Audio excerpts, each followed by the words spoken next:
বিসমিল্লাহ, আলহামদুলিল্লাহ। সূরা আনফাল ২৪ নম্বর আয়াত, ৮ নম্বর সূরা ২৪ নম্বর আয়াত।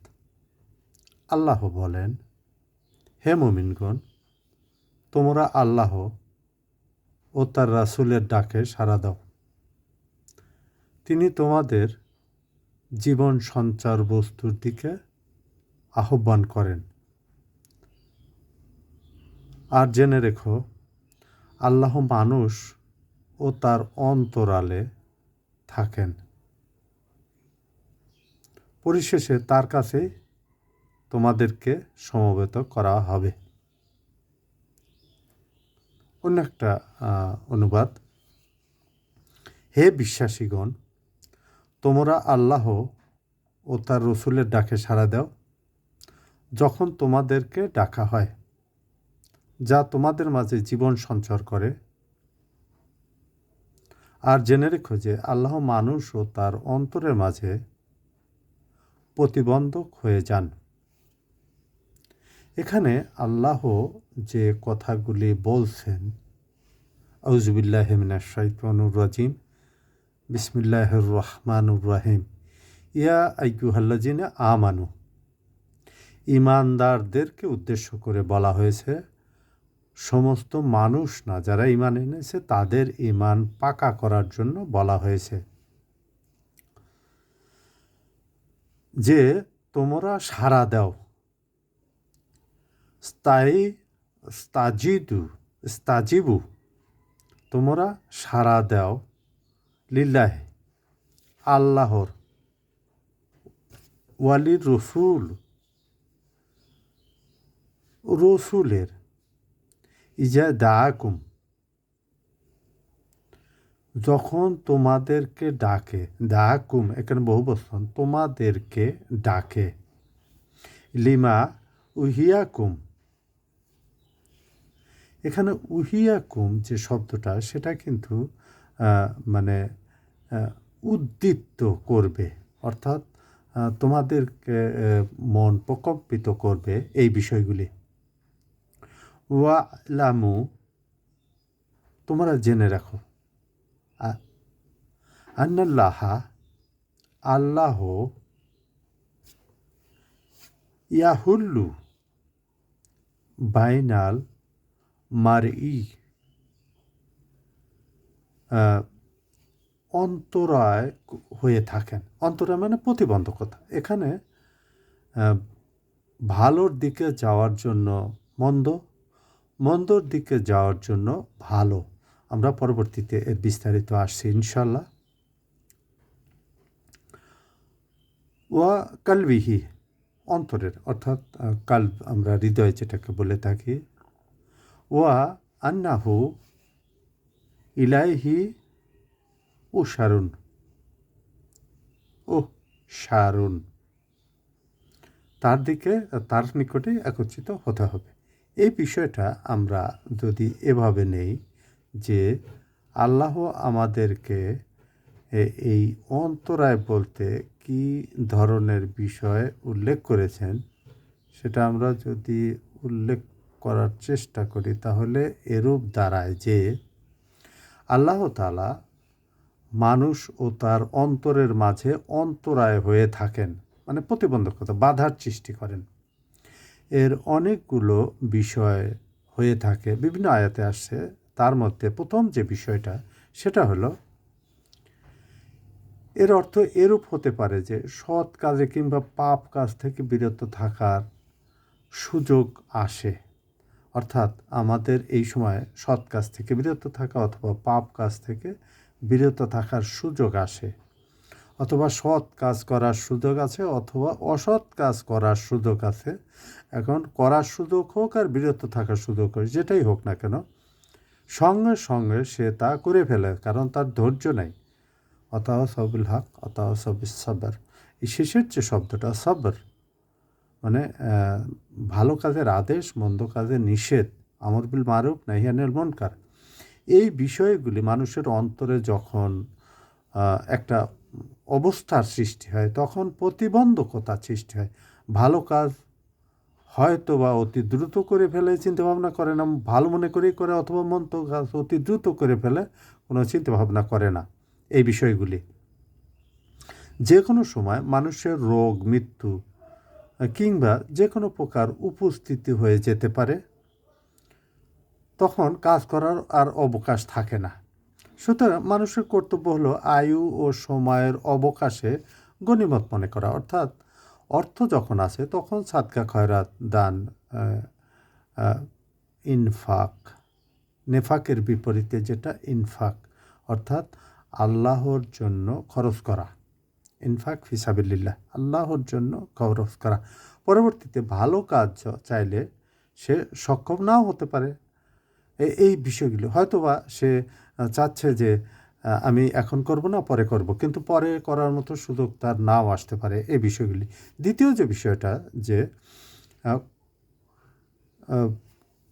আল্লাহ তাআলা যে বান্দার অতি সন্নিকট, তাই বলে দেওয়া হয়েছে প্রতিটি মানুষ আল্লাহর নিয়ন্ত্রণে রয়েছে। আল্লাহ যেখানেই থাক, যেভাবেই থাক, আল্লাহ সব কিছু তার ইলমের বাহিরে নয়। সে তার সব কিছু প্রতি মিনিটে, প্রতি সেকেন্ডে, প্রতি মাইক্রো সেকেন্ড তাকে ওয়াচ করা হচ্ছে।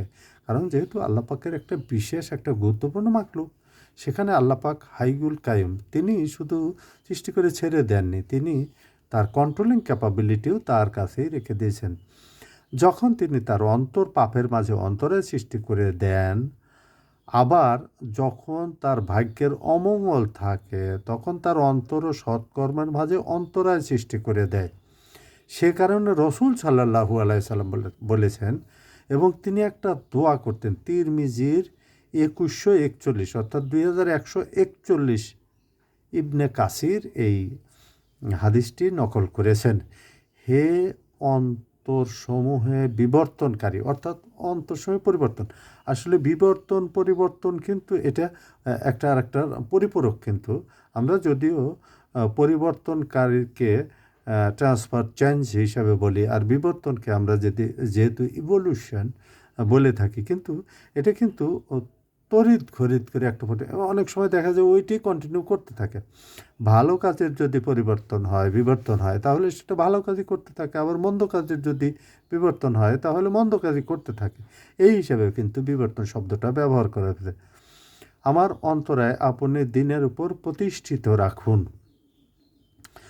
আমার অন্তরকে আপনার দিনের উপর প্রতিষ্ঠিত রাখুন, অর্থাৎ তোমার হুকুম আহকাম, তোমার নবী, তোমার রসুলদের, ফেরেশতাদের যে সম্পূর্ণ যে ইসলামের যে প্যাকেজ, সেটা আমরা কিন্তু মাঝখান থেকে একটা যদি স্কিপ হয়ে যায়, আমাদের কিন্তু ঈমান থাকবে না, এবং ঈমান নিয়ে আমাদের বিপদে পড়ে যেতে হবে। মুসনাদে আহমেদের আর একটা হাদিস আছে, ইবনে আব্বাস রাদিয়াল্লাহু আনহু বলেন, মুসনাদে আহমেদের ইবনে কাসির উল্লেখ করেছেন 3য় খণ্ডের 112 নাম্বার হাদিস আর কি। ইবনে আব্বাস রাদিয়াল্লাহু আনহু থেকে হাদিসটি, আল্লাহ কাফেরদের ঈমান ও মুমিনের কুফরির মাঝে অন্তরায় হয়ে যান, অর্থাৎ ঈমানদারদের অন্তরে কুফরি, আর কুফরদের অন্তরে ঈমানদারি, এটা একটা প্রতিবন্ধকতা সৃষ্টি হয়। যেহেতু তারা আগে ঈমান আনে নাই, এখনও তাদের কপালে ঈমান নাই, আল্লাহ পাক তাদেরকে মোহর মেরে দিয়েছেন, সুম্মুন বুকমুন উমিয়ুন ফাহুম লা ইয়ারজুন, তারা ফিরে আসবে না। তাদের প্রতিটা সুম্মুন বুকমুন, তাদের কানে তালা মেরে দেওয়া হয়েছে, বুকমুন অন্তরে তাদেরকে প্রতিবন্ধকতা সৃষ্টি করতে, এই বিষয়গুলি আর কি। আর একটা বিষয় আছে, সেটা হলো যে আয়াতটি যেহেতু বদরের যুদ্ধের সাথে সংশ্লিষ্ট, এই জন্য আল্লাহ তাআলা তার নেক বান্দাদের ভাগ্যের নিরাপত্তায় রূপান্তরিত করেন। আমরা জানি বদরের যুদ্ধে ফেরেশতারা আল্লাহর রাসূল সাল্লাল্লাহু আলাইহি সাল্লামকে সাহায্য করেছিলেন, সাহাবায়ে কেরামদেরকে সাহায্য করেছিলেন, এবং কিছু গায়েবী ওহী ছিল। সেই বিষয়গুলি আমরা লক্ষ্য করতে পারি যে আল্লাহ পাক কীভাবে তার বান্দাদেরকে অশান্তি, ভয় পরিবর্তন করে দিয়ে শান্তি এবং নির্ভয় করে দেন, এবং কাফেরদেরকে অনুরূপভাবে কাফেরদেরকে তার উল্টো করে থাকেন। কাফেরদেরকে প্রশান্তি ও মানে তাদের অশান্তি এবং ভয়ে পরিবর্তন। তারা যেহেতু উৎফুল্ল ছিল, যুদ্ধের জন্য তারা প্রস্তুত ছিল, তারাও প্রস্তুত ছিল। সুতরাং তাদের অন্তরটাকে মুমিনদের অপোজিট করে দেন, অর্থাৎ অশান্তি ও ভয়ে পরিবর্তন করে দেন এবং দিয়েছিলেন।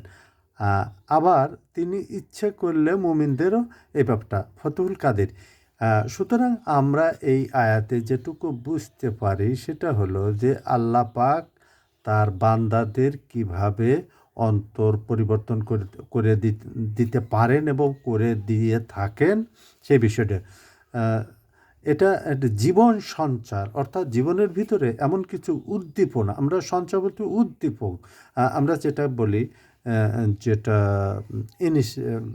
সেটা উদ্দীপক, সেন্সিটিভিটি এই ধরনের একটা শব্দ আর কি। যাই হোক, আমরা হঠাৎ করে একটা মন্দ কাজ যেমন করে বসি, বিচার বিশ্লেষণ চিন্তা ভাবনা করি না, ঠিক অনুরূপভাবেই এই বিষয়গুলি আল্লাহ পাক আমাদেরকে সুন্দরভাবে সূরা আনফালের 24 নম্বর আয়াতে সুন্দরভাবে বলে দিয়েছেন। এবং সাহাবায়ে কেরাম আল্লাহর হাবিব সাল্লাল্লাহু আলাইহি সাল্লামের নিকট থেকে যেটুকু শিক্ষা লাভ করেছেন, যেটুকু হিকমত তেনারা অর্জন করেছিলেন, সেটুকু বিভিন্নভাবে আমাদের নিকটে ট্রান্সফার হয়ে এসেছে। ওমা আলাইনা ইল্লাল বালাগ। জাযাকাল্লাহু খাইরান ওয়া আহসানুল জাযা।